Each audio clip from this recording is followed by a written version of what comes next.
வணக்கம் மக்களே, சற்றுமுன் கிடைத்த தகவல் ஒன்றை பார்க்க போகிறோம். இடைத்தேர்தல் திமுகவுக்கு கிடைக்கும் அபார வெற்றி. இந்த ஒரு தகவலை பற்றி தான் நாம் பார்க்க போகிறோம். தகவலை பார்ப்பதற்கு முன்னதாக நீங்கள் நம்மளுடைய சேனலுக்கு புதிய பார்வையாளர்களாக இருந்தீர்கள் என்றால் மறக்காமல் நம்மளுடைய சேனலை சப்ஸ்கிரைப் செய்து வைத்துக் கொள்ளுங்கள் மக்களே. தற்பொழுது விக்கிரவாண்டி தொகுதியில் பார்த்திங்கன்னா இடைத்தேர்தல் நடக்கப் போகிறது. ஏன்னா நம்முடைய முக்கிய அங்கமாக இருக்கக்கூடிய திமுகவின் புள்ளி பார்த்திங்கன்னா அங்கே மறைந்திருக்கிறதன் காரணமாக தற்பொழுது அந்த இடத்துல இடைத்தேர்தல் என்பது நடைபெறும். அதில் பார்த்திங்கன்னா அனுதாபத்துக்கு திமுகவுக்கு அந்த தொகுதியில் அனுதாபம் இருக்குது. ஏன்னா அவருடைய அங்கே இருக்கக்கூடிய பார்த்திங்கன்னா தலைவர் இறந்ததன் காரணமாக அனுதாபம் இருக்கிறதுனால வாக்குகள் இவர்கள் பக்கம் திரும்பும் திமுக பக்கம் அப்படின்றதுனால தற்போது அவர்களுடைய குடும்பத்தில் இருக்கக்கூடிய பார்த்திங்கன்னா மகளோ இல்லைன்னா மகனோ யாரையாவது ஒருத்தரை நிறுத்தி அப்படியே விக்டரியை பெற்று விடலாம் அப்படின்ற ஒரு நோக்கத்தில் இருந்து கொண்டிருக்கிறதாம் திராவிட முன்னேற்ற கழகம். இந்த ஒரு சூழலில் அப்போ திராவிட முன்னேற்ற கழகமே வெற்றி பெற்றுருவாங்களா அப்படின்னு டோட்டலாக நினச்சிட்டிங்கன்னு கேட்டிங்கன்னா அதுக்கு வாய்ப்பு இருக்குது. ஓகேங்களா, இந்த இடத்துல பார்த்திங்கன்னா அதிமுகவும் நிற்கலாங்க. ஓகேங்களா, இடைத்தேர்தல்னாவே அதிமுக நிற்கலாம். அதன் பிறகு பார்த்திங்கன்னா பாஜக கூட நாங்களும் வளர்ந்து கொண்டு கட்சி அப்படின்னு சொல்லிட்டு அவங்களும் நிற்பாங்க.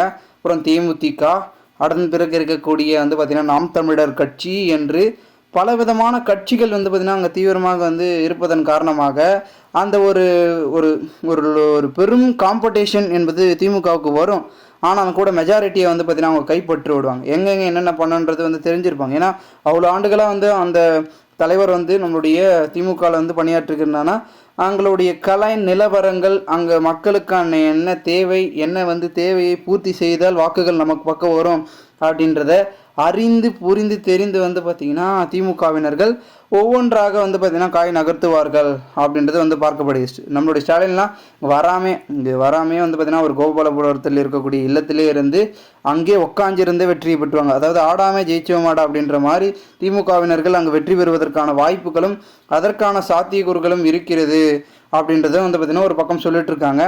மேலும் இந்த ஒரு சமயத்தில் மற்ற கட்சிகளும் மோதும் பொழுது பெரும் விதத்தில் பார்த்திங்கன்னா மாற்ற ரீதியிலான ஒரு அரசியல் முன்னெடுப்பு அங்கே இருக்கும் அப்படின்றது பார்க்கப்படுகிறது. ஏன்னா ஒரு முக்கிய தொகுதி தான், அதுவும் ஈரோடு கிழக்கு மாதிரி இதுவும் ஒரு முக்கியமான தொகுதி. ஸோ இந்த ஒரு சூழலில் ஒரு மிகப்பெரிய அளவில் வெற்றி என்பது கிடைத்தால் கண்டிப்பாக இப்பொழுது வளர்ந்து கொண்டிருக்கும் புதிய புதிய கட்சிகளும் புதிய தலைமுறைகள் வாக்குகளும் கொஞ்சம் சிதைவடைந்து பெரும் வகையில் பார்த்திங்கன்னா மாற்ற ரீதியிலான அரசியலை முன்னெடுக்கும் அப்படின்னு பார்த்திங்கன்னா ஒரு பக்கம் சொல்லிட்டு இருக்காங்க. பொறுத்திருந்து பார்க்கலாம் என்ன நடக்கப் போகிறது என்பதனை. மேலும் இந்த ஒரு தகவலை குறித்த பொதுமக்கள் உங்களுடைய கருத்துக்களை கமெண்ட் மூலமாக நீங்கள் தெரிவிக்கலாம். இது போன்று நீங்கள் அரசியல் சார்ந்த நிகழ்வுகளாம் தினசரி தெரிந்து கொள்ள நம்மளுடைய சேனலை சப்ஸ்கிரைப் செய்து வைத்துக் கொள்ளுங்கள் மக்களே. நாம் அடுத்தடுத்த வீடியோவில் சந்திக்கலாம். அதுவரை உங்களிடமிருந்து விடைபெறுகிறேன். நன்றி, வணக்கம் மக்கள்.